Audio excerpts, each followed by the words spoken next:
posture. No smile so far, just a sense of fatigue. But a hero's welcome, look at that. And we're seeing all the different types of personalities, the extroverts, the introverts, some of them dealing with this very, very different ways. There he is, the big hug.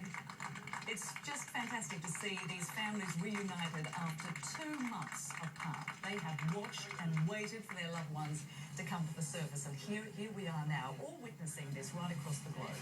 If you're just joining us, you probably know what you're seeing. We have been reporting on this extraordinary ordeal for 68 days now.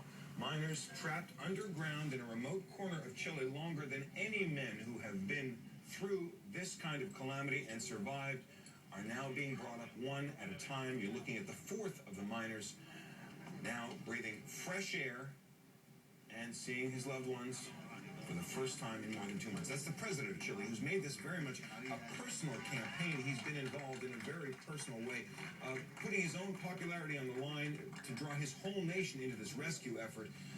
And it has succeeded, I think, by any measure, and probably more so than many people might have hoped.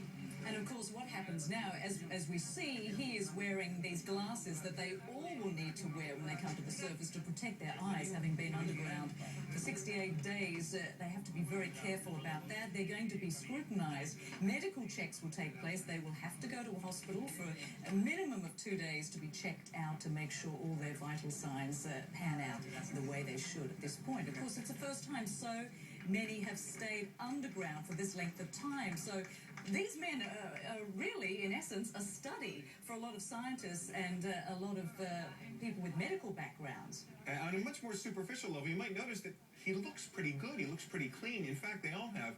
The miners benefited, even at the worst of their ordeal, from a natural spring which brought them running water. They were able to bathe in it. They requested and received shampoo and obviously razors.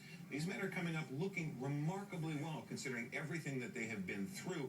There was some concern that the journey itself would be an ordeal. There was enormous concern that the men would grow nauseous, that the trip inside that capsule would be twisting and turning and bumpy and hard on them physically. No indication that that's happened. The trip seems to have been a very brief one, up maybe 15 or 17 minutes per miner, and the men seem to have come up with really not much worse for wear after everything they've been through. I think that's one of the surprises, is how hardy all of them look.